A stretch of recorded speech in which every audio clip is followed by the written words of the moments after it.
A gente tem falado bastante aqui sobre Deus, sobre cristianismo, sobre Jesus, sobre temas religiosos no canal. E uma pergunta barra comentário que eu recebo muito aqui é por que os ateus se preocupam tanto com Deus, falam tanto em Deus? Como se o objetivo de um ateu fosse o tempo todo provar que os religiosos ou quem acredita em alguma coisa está errado ou que Deus não existe. Então hoje eu quero fazer para vocês, da maneira mais clara, objetiva e simples possível que eu conseguir explicar para vocês, falar sobre isso. A gente só fala tanto de Deus, de religião, de cristianismo, porque estamos falando de Brasil. É isso. Eu moro fora do Brasil desde 2006. E sinceramente, se eu tivesse que relembrar o número de vezes que eu conversei, por exemplo, com americanos, com portugueses, espanhóis, com franceses, com britânicos, com alemães, sobre a questão de Deus, sobre o tema de Deus, eu não lembraria de nenhuma circunstância. Porque esse tema simplesmente nem sequer é debatido, via de regra, em muitos países. Por quê? Porque a questão religiosa, o tema religioso, a crença ou não em divindades, a crença ou não em Deus, costuma ser em países desenvolvidos temas de foro íntimo. Você aí acredita e é um problema seu. As suas crenças são questões individuais e raramente se misturam com questões políticas. E raramente um anglicano britânico vai tentar te convencer, vai tentar te converter a se tornar anglicano também. Em muitos países europeus, por exemplo, você tem altíssimos índices de ateus ou agnósticos ou pessoas que não frequentam religiões. Então o tema nem sequer é debatido. Só para você ter uma ideia, aqui na Espanha, na escola do meu filho, você tem duas opções. Ou fazer ensino religioso, no caso católico, ou fazer aula de valores, que são debates éticos, debates morais. Numa escola com mais de 1.000 alunos, apenas uns 30 frequentam ensino religioso. Então não é um tema que ocupa a mente de pessoas fora do Brasil, ou fora da América Latina, ou fora de países nos quais a religião desempenha um papel político muito grande, muito forte. Então ateus fora do Brasil, via de regra, não precisam ficar confrontando ideias religiosas. Não é um debate que se dá no dia a dia. Do mesmo modo como em muitos países, também não existe no dia a dia um debate se você é de esquerda ou de direita. As pessoas vivem suas vidas, fazem suas coisas, praticam aquilo que elas acreditam, defendem seus pontos de vista, defendem suas ideias, defendem suas posições políticas, sem precisar ficar o tempo todo militando e confrontando outras ideias. As poucas circunstâncias nas quais eu me envolvi em debates religiosos fora do Brasil foi com brasileiros ou com latino-americanos, ou em outras circunstâncias com muçulmanos em países de maioria muçulmana. Porque você vê essa região, América Latina, na qual a religião desempenha um papel muito constante na vida das pessoas. Se você vai para o Brasil, por exemplo, e é chocante quando você fica um tempo fora do Brasil, você vai para o Brasil, é chocante você chegar aí e tudo gira em torno de Deus. Deus te pague, Deus te ajude, vá com Deus, meu filho, Deus te proteja. Fazer oração antes de refeições, quando você tem um lar evangélico, por exemplo. Deus te abençoe. Só Deus sabe. É a vontade de Deus. Deus quis assim. Então é algo que é muito constante, é muito presente na vida dos brasileiros. Então quando você debate esse assunto no Brasil, acaba sendo importante para quem é ateu, porque é uma questão de identidade e de sobrevivência. Eu percebo que a militância agnóstica ou ateia ou de outras religiões que não são cristãs no Brasil, acaba sendo importante porque é uma questão de sobrevivência mesmo. E que tem justamente a ver com essa filtração da pauta política moralista na política brasileira também. De você ter pastores que utilizam as suas igrejas como currais eleitorais para eleger pastores a cargos eletivos. E que isso vai gradualmente, como eu já disse anteriormente aqui, isso vai gradualmente subindo na hierarquia política a um ponto que isso começa a voltar depois e influenciar a vida de pessoas que não são cristãs. Uma teocracia cristã, que é uma grande ameaça para o Brasil. Então acaba sendo importante falar sobre esses assuntos porque é o Brasil, e o Brasil é assim. E esse tema religioso está permeando toda a sociedade. e se infiltrando nos lares das pessoas e no debate público e político, assim como se infiltra também a questão se você é de esquerda ou de direita. Parece que você é obrigado a tomar uma posição. E você acaba sendo obrigado a tomar uma posição porque senão você deixa de existir. Recentemente começou a circular aqui uma reportagem na internet sobre a Holanda. Como na Holanda, pela falta de fiéis nas igrejas, as igrejas estavam sendo convertidas em bibliotecas, livrarias e também em cafés. E eu via muito isso no Reino Unido, por exemplo. Onde eu morava, em Manchester, eu morava do lado de uma igreja católica, lá. Uma das mais antigas da região ali, do bairro no qual eu morava. E essa igreja católica não tinha fiéis. Então ela foi abandonada e depois foi comprada por uma empresa que fazia festas. Então, todo final de semana havia festa naquela igreja, casamentos na igreja, e geralmente casamentos de paquistaneses e de indianos. Casamentos muçulmanos e casamentos hindus. Uma igreja católica abandonada porque não tinha fiéis mais, ninguém frequentava a igreja mais, e que se torna um salão de festas para paquistaneses e indianos. Isso era muito comum. Às vezes eu via anúncios de aluguel de apartamentos que eram dentro de igreja. Eles pegaram uma igreja abandonada, cristã, que ninguém frequentava mais, e transformaram em habitações. Converteram em casas, em apartamentos. Então isso se dá fora do Brasil. Um abandono completo, uma secularização da sociedade, ao ponto que as pessoas não frequentam mais as igrejas, porque elas não precisam mais buscar respostas transcendentais para os seus problemas. Eu já falei isso aqui em outra circunstância, que é uma crescente tendência ao abandono de religiões em países nos quais as instituições funcionam. Porque se você tem um problema médico, por exemplo, você não vai buscar um padre ou um pastor para ter um milagre para resolver o seu problema. Você vai no hospital, você vai procurar um médico, e o médico vai te tratar e você vai se curar daquilo, às vezes. Se você tem um problema de violência urbana, você procura a polícia.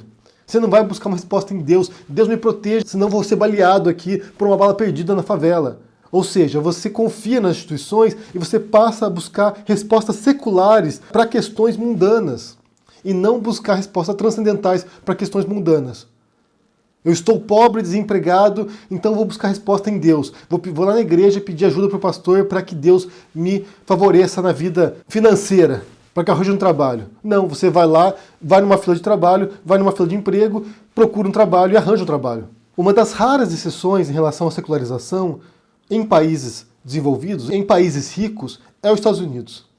Dentre todos os países ricos do mundo, o único país no qual você tem uma crescente infiltração religiosa nas pautas políticas e sociais é os Estados Unidos. De resto, se você for aqui na Europa, Dinamarca, Noruega, os países mais felizes e mais prósperos e com melhor qualidade de vida do mundo, Noruega, Suécia, Finlândia, Dinamarca, você tem um altíssimo índice de ateus e agnósticos nesses países. Porque a vida é estável. Eles não precisam buscar em Deus, deuses, em duendes, em fadas, respostas para suas questões cotidianas. Então não são questões debatidas diariamente. Você não vai chegar na Dinamarca e vai ter que debater sobre ateísmo com ninguém, porque as pessoas não vão questionar essas coisas. Não é um assunto debatido. Por outro lado, em países pobres, em países com caos social, com grande violência urbana, com grandes questões públicas e políticas que não são resolvidas pelas instituições, a tendência é que as pessoas busquem respostas em religiões, em crenças, em dogmas. Você vê isso na América Latina, que é uma região historicamente bastante pobre e também problemática, que é uma das maiores comunidades cristãs do planeta, tanto de católicos quanto evangélicos. O Brasil é o maior país católico do planeta, quanto em países islâmicos, que também são países historicamente problemáticos, com violência urbana, com guerras civis, com crises humanitárias. Então são países que buscam resposta na religião e, em alguns casos, como se dá no Brasil também hoje e no Oriente Médio, respostas fundamentalistas, radicais, extremistas. Que, via de regra, é uma instrumentalização da religião para fins políticos também. Os fundamentalistas islâmicos, eles deturpam a religião para fins políticos, para fins regionais, para fins de conquista de território, para fins de dominação política. E assim se dá no Brasil também. Você vê uma instrumentalização da fé das pessoas para fins políticos, para eleger pastores, para ganhar poder político, para implementar pautas morais no Brasil. Então a gente debate esse assunto, a gente questiona esse assunto aqui, quem é ateu, quem é agnóstico, debate esse assunto da religião, porque o Brasil é assim. No Brasil a religião é um fator social muito importante, muito preponderante e que entra no debate público todos os dias. Você não vai passar um dia no Brasil sem ouvir alguma coisa relacionada a Deus. Ligar a televisão e ver um pastor falando. Ter uma emissora controlada por uma igreja neopentecostal. andar na rua e não esbarrar com um evangélico, com uma igreja evangélica, com alguém com a Bíblia no sovaco querendo te evangelizar, querendo te converter. Só para você ter uma ideia, quando eu morava nos Estados Unidos, em Nova York, todos os sábados de manhã batiam a nossa porta evangélicos brasileiros querendo nos converter. E eu não tenho ideia, eu não tenho a menor ideia como que eles sabiam que vivia brasileiros naquele apartamento. Por que eles iam bater na nossa porta? Como é que eles sabiam que a gente vivia lá? Então você só vai ver esse tipo de questões sendo debatidas onde você tem brasileiros, latino-americanos como um todo, e países ou regiões nos quais a questão religiosa é crucial para a tessitura social. E eu não sei dizer se isso é bom ou ruim, porque como eu disse já em outras circunstâncias, eu não sou contra religiões, eu não me importa se você acredita em Deus, se você acredita em Shiva, se você acredita... Não me importa se você acredita em Papai Noel, em fada, duendes, gnomos, pé de coelho, não me importa. O problema, como eu disse, é quando começam a instrumentalizar isso para fins políticos. E aí sim, a sua religião, aquilo que você acredita, começa a influenciar a vida dos outros também. Quando o fato de você acreditar em Deus ou não afeta a minha vida, aquilo que eu posso dizer, aquilo que eu posso fazer. Quando a sua orientação religiosa destrói a vida dos outros, estimula perseguição, estimula intolerância, estimula ódio, aí sim é um problema meu também.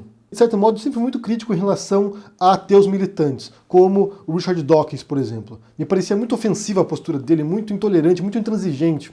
E agora eu começo a entender por que ele faz isso. Porque, de certo modo, eles observam também a infiltração de grupos que têm uma visão fundamentalista da religião em seus países também. Por exemplo, aqui na Europa você vê uma grande reação contra muçulmanos vindo de conservadores, vindo da extrema-direita principalmente, porque eles acham que a chegada de imigrantes do Oriente Médio ou do Norte da África pode comprometer as tradições, via de regra, tradições cristãs, judaico-cristãs na Europa. Então os conservadores aqui tentam preservar um estilo de vida que eles julgam ser cristão. Na prática é só intolerância mesmo, na prática é racismo, na prática é preconceito.